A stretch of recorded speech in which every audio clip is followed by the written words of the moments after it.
मेरी बड़ी बहन आरती की शादी को 1 साल हो चुका था। दीदी काफी सुंदर हैं और जीजा जी भी काफी हष्ट-पुष्ट हैं। शादी के बाद दीदी कम ही हमारे घर आया करती थीं, क्योंकि जीजा जी को दीदी के बिना बिल्कुल भी रहा नहीं जाता था।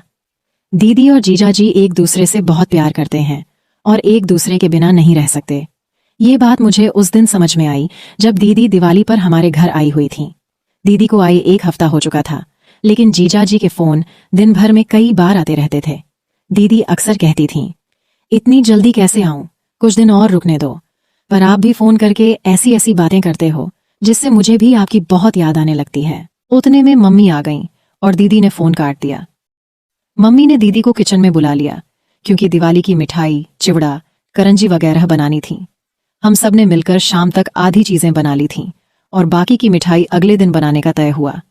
शाम ढल चुकी थी और मैं खिड़की से बाहर देख रही थी। तभी मैंने देखा कि जीजा जी बाहर खड़े हैं।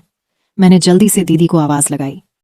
दीदी बाहर आते ही बोली, आप तो सच में आ गए। मुझे लगा फोन पर आपने ऐसे ही कहा था। इतने में मम्मी भी आ गईं और बोली, मेहमान आप कब आए? कोई खबर नहीं, कुछ नहीं। पहले बोल देते तो आपकी खातिरदारी के लिए पहले से तैयारी कर लेते। जीजा जी बोले, नहीं सासू माँ, काम से शहर आया हुआ था तो सोचा आप लोगों से मिलते हुए ही जाऊं। मम्मी ने कहा, जाने की बात अभी से मत कीजिए। अभी आए हैं तो खाना पीना खाकर आराम करके सुबह जाना। मैं आपको अभी बिल्कुल नहीं जाने दूंगी। जीजा जी कुछ नहीं बोले और मुझे भी मालूम था कि जीजा जी जाने के लिए नहीं आए हैं। इतने में दीदी पानी लेकर आईं और जीजा जी को पानी देते हुए धीरे से फुसफुसाईं, मुझे अच्छे से पता है कि आप किस लिए आए हैं। 1 हफ्ता भी नहीं रह पाए मेरे बिना। जीजा जी मुस्कुराकर बोले, तुम हो ही ऐसी। यह सुनकर दीदी शर्माकर मुस्कुराईं और वहां से चली गईं। थोड़ी देर में खाना बनकर तैयार हो गया। हम सबने साथ में खाना खाया और बातें करते करते रात बिताई। जीजू का बिस्तर बाजू वाले कमरे में लगाया गया था और सबको अब सोने की तैयारी करनी थी।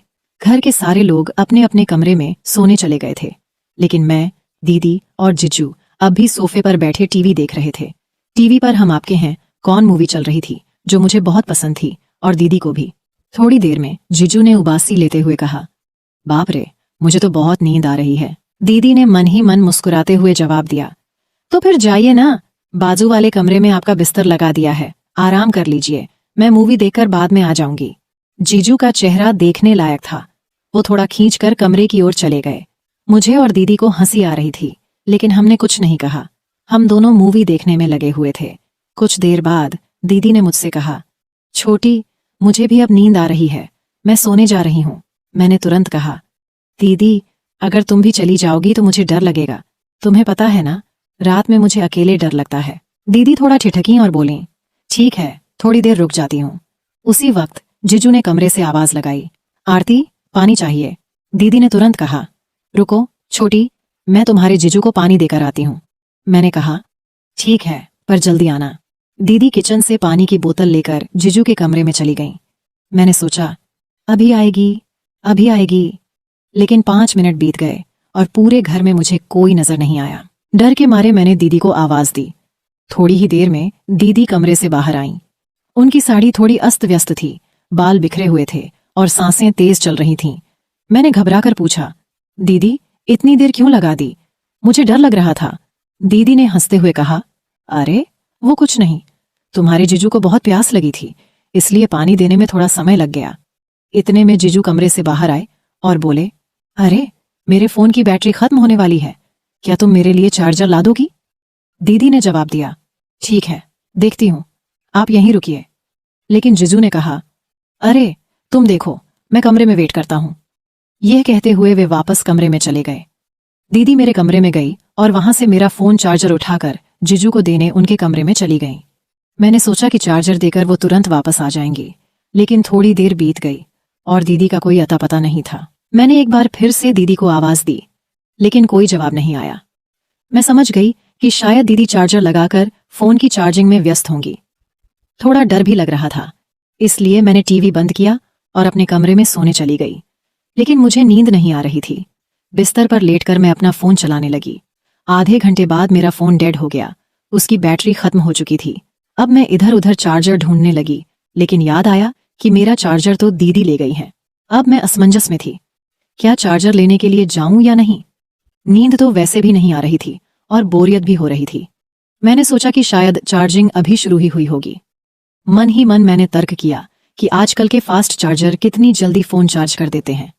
फिर भी कुछ फोन ऐसे होते हैं जिनकी बैटरी इतनी धीमी चार्ज होती है कि चाहे कितना भी फास्ट चार्जर लगा लो, वक्त लग ही जाता है। मैं सोचने लगी कि एक बार जाकर देख ही लूं कि जीजू का फोन कितना चार्ज हुआ है, या फिर अभी चार्जिंग शुरू ही हुई है। लेकिन यह विचार मेरे दिमाग में घूम रहा था कि आखिर मुझे कमरे में जाना चाहिए या नहीं। मुझे बोरियत महसूस हो रही थी और फोन के बिना समय काटना मुश्किल लग रहा था। आखिरकार मैं चार्जर लेने के लिए जीजू और दीदी के कमरे की ओर बढ़ी। जैसे ही दरवाजा खोलने की कोशिश की, वह अंदर से बंद था। खिड़की भी पूरी तरह से अंदर से बंद थी, लेकिन कमरे के अंदर से हल्की रोशनी बाहर आ रही थी जो कांच की खिड़की से दिख रही थी। मैंने सोचा, सो तो नहीं गए होंगे। कुछ पल ठिठकी, फिर दीदी को आवाज लगाई।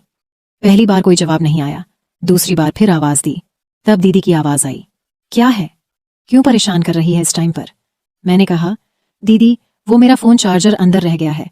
मेरा फोन बंद हो गया है, चार्जिंग करनी है। जीजू का फोन चार्ज हो गया हो तो मुझे चार्जर दे दो। दीदी ने थोड़ी खींच भरी आवाज में कहा, अरे नहीं हुआ है फोन चार्ज।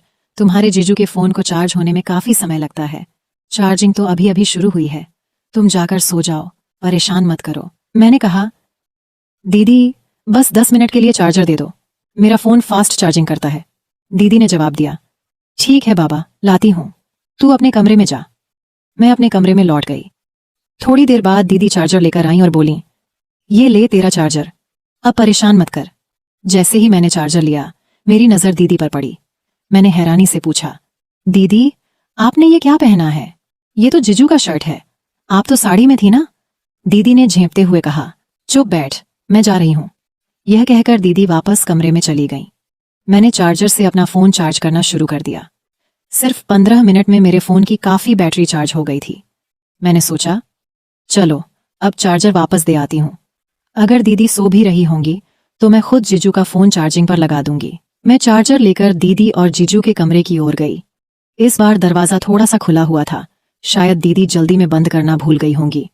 जैसे ही मैंने दरवाजा खोला और अंदर कदम रखा, मेरे सामने ऐसा नजारा था जो मैंने अपनी जिंदगी में कभी नहीं देखा था। मेरी आंखें फटी की फटी रह गईं। मुझसे ये बहुत बड़ी गलती हो गई थी।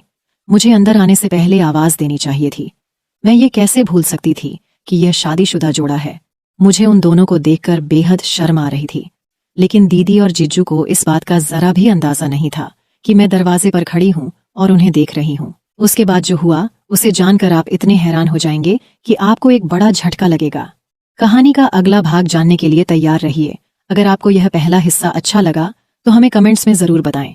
कहानी के दूसरे भाग को जल्द ही लाने की कोशिश करूंगी। बस एक लाइक कर दीजिए और मेरा काम है कहानी का अगला हिस्सा आप तक पहुंचाना। वीडियो पर 1000 लाइक्स होते ही पार्ट 2 आ जाएगा। तब तक के लिए बाय।